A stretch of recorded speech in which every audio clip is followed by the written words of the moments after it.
Thanks for watching Four Color Commentary. I'm Mark Allen, and I have here a short haul video. Now, I can talk. I think people who watch my videos know that I can gab. I can go on and on some of these videos, and even though I only have a short stack of 6 books here, I don't know how long this video will go, so we'll see. But anyway, I just wanted to talk about some things I picked up at Heroes and Wizards in Webb City, Missouri. And I'm going to mention prices. I don't generally do that, but I'm doing it because it's fun to get good deals, but also I want people to know about this place and know the kinds of purchases you can get there. And so that if you're ever through, if anyone is watching in my neck of the woods, or anybody watching in any part of the country, if you ever come through the Joplin area, you need to know about Heroes and Wizards in Webb City. But the first one is Marvel 2-in-1 number 2. I am working on the lower issues of that run because it was always such a fun run. And this is Marvel 2-in-1 number 2 with the Thing and the Submariner. Submariner in that classic blue and gold, with the finned wings. I loved it. I know a lot of people didn't, but I actually prefer this. I much prefer this over the green swim trunks. This shows just so much more imagination. Gives the characters so much more personality. And I know some people hate it, but I like it. And so, anyway, this is issue number 2. I got this for $5, and it's a decent. It's got some wear, but it's still got some gloss, and it's held together tightly. Back cover shows some soiling and dinginess, but anyway, it's great, and it's nice, tightly bound. This is a great issue by Steve Gerber and Gil Kane. Gil Kane does the art throughout. I'm not sure, but I think he did the art in in some of the early issues of MTIO. And so, just great classic Gil Kane stuff, and wonderful storytelling.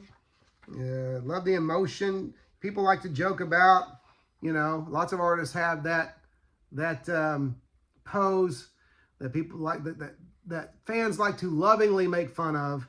With Kane, it's the up-the-nose shot. You've seen lots of, if you know Gil Kane's artwork, you've seen lots of shots up characters' noses before. This is a 1973 issue, by the way. But you know what? I don't mind the up-the-nose shot. There's one right there.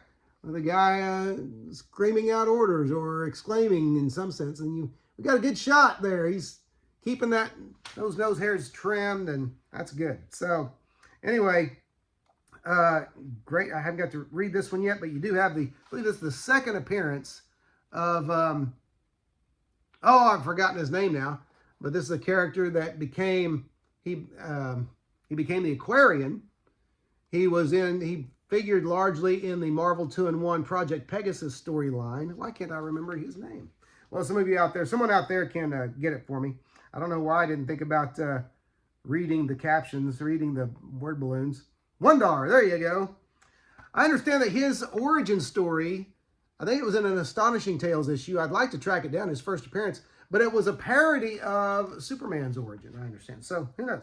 But anyway, I'd like to track that down one day. But I just love, got to say, I don't even remember who it was now, who told me a year or two ago, told me I should appreciate Gil Kane's work more. And I started working on that. I started looking, and I've known that Gil Kane was always heavily influenced by Lou Fine. And if you look at Lou Fine's work, you can see it. Lou Fine had the elongated characters. They seemed more lean and muscular, but lean. Gil Kane's characters are always more lean and muscular. They're the leanest. Gil Kane's characters were the leanest characters in comics, I think, since Lou Fine's characters. So here's a great page with multiple panels of the Thing. And now the Thing, he could make the Thing look formidable, large, muscular, and lean at the same time. The Thing was never more agile than when Gil Kane drew him. I mean, look at those bottom 2 panels. You'll see what I'm talking about. Okay? So, love that. Love the look of the Thing when Gil Kane did the pencils. And so, anyway, got just a great action-packed story. Spending too much time on this one book, but here's one more of the Thing and Subby, slugging it out there, okay? So, anyway, great stuff there. So, I'm really glad to get my hands on that issue.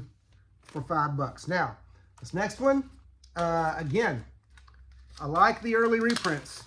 Marvel Collector's Item Classics were the first time many classic stories had been reprinted. This is Marvel Collector's Item Classics number 20. Has the lots of great gloss on there. Largely really nice spine, okay? Has a ding or two. Actually, I don't see any dings. Yeah, there's the ding. I don't know if you'll even be able to see it. But got this for $10, okay? So thank you, Wayne, at Heroes and Wizards. So great glossy copy there of some Marvel, some classic Marvel tales. This is it doesn't have, usually they would have a little box that would tell you which issue this was originally published in. So, and I'm looking for that, but I'm not seeing anything. But anyway, some of y'all I'll leave it to you to figure out which ones. This was the issue, though, when Fantastic Four first crossed over with the or first met the X-Men and fought them. Okay. Then you have, I'm going to get you some classic Kirby action there with the two teams clashing. Okay. Members of the two teams clashing. So great stuff. Then you have, let's see. Oh, wait, that's kind of funny. I got to show you that one. The Thing getting iced up, got his feet iced up by the Iceman, and sends him slip sliding away there. Cyclops with his eye beams. Optic blasts, okay. So anyway, fun stuff there. And then after that story, you have a, I'm getting there. You have a reprinted story, Iron Man story, with Stan Lee writing and Don Heck doing the pencils. Now, I appreciate Don Heck for his role in Marvel history. I do appreciate him. I really do. But I also have nicknamed him for years Don Aw Heck, because that was always my, from the early days I began to recognize artists' work. That was kind of my response when I'd open a Marvel classic and see Don's work, and I'd go, oh heck. Don Heck. Okay. So anyway, I'm quite sure that I'm not the first and only fan to ever do that, but very capable pencils by Don Aw Heck. Now, I don't know where these Tales of the Watcher stories came from. Somebody out there let me know if you know where the Tales of the Watcher came from, if these were new to the Collector's Item Classics, or if they were reprints also. But there's a Jack Kirby drawn Tales of the Watcher. I'm sure it's Stan by Lee and Kirby, but nothing here. Yes, Stan Lee. Oh, Larry Lieber does the art. My goodness. Okay, Larry Lieber doing the art. You can tell I hadn't looked at these yet. I just got them out of the bag to do this video. But anyway, there's some opening pages. So I don't know anything about the Tales of the Watcher. I'm sure I probably have some books that have others in them, because I have other issues of Marvel Collector's Item Classics. Anyone out there know if they were reprints? Let me know. And then you do have a Stan Lee, Steve Ditko, Doctor Strange reprint. Those are always awesome and funky and trippy and cool. Okay, so great book, and happy to get it for $10. Can't beat that, man. If you are ever in the Joplin area, Webb City is a little bedroom community there of Joplin. I'm sure they don't appreciate being called that, but that's what they are, and you ought to check them out. And they'd probably say, we're not a bedroom community. We have our own McDonald's. What are you talking about? But anyway, gotta love this store, Heroes and Wizards, and I'm going to be bragging on it for quite some time. And because as long as my wife lets me, I'm going to keep going there every couple of weeks and spending my allowance. Okay, so there you go. All right, those were the two. I just dropped the bag. Hang on a second. Oh, look out, Spidey. All right. Okay. Those were the two exciting books. Most exciting books. The rest are exciting. These are dollar books. Just a few dollar books I got here. I'm wanting to go back and read the Exile series again. I've been getting copies of that book, and this issue 6.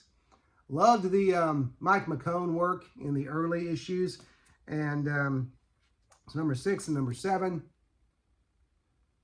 Okay, and number 13. These were all $1.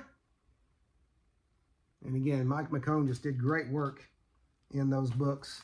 And then finally, I scored a book for $1 that I had years ago and wished I had never let it go. And for a while, this book was burning it up on the back issue market. And some of you will know that. But this is Gumby's Winter Fun Special with art by Art Adams throughout. And it's a fun book. Love the cover. I've always loved, you know, Arthur, who would have thought that Arthur Adams doing Gumby would have been such a popular book? But for years, this book, and people still ask for, you know, more than they should on this book. But they ask for a lot on this book, and in many cases they get it. But this one's going back into my collection. And just to give you a little taste of some of his more, you know, cartoony, more caricature work, there's a page or two from Gumby's Winter Fun Special. And then you have also some great work on the back cover, okay? I don't know why some of those are upright and then some of them, you gotta look at Gumby and the dinosaur are sideways there. Anyway, great fun, great stuff, great little trip there to Heroes and Wizards. For just around $20, some fun books and a little light reading. So anyway, that's it. Hey, if you haven't yet, don't forget to subscribe and comment and like the video. Even share the video. Feel free to do that. But mostly, and most importantly, comment. I like to hear the comments. I like the interaction. I like the back and forth. I like talking to other fans and knowing what you're thinking and what you like. So anyway, that's it. Thanks for watching 4 Color Commentary, and I will see you next video.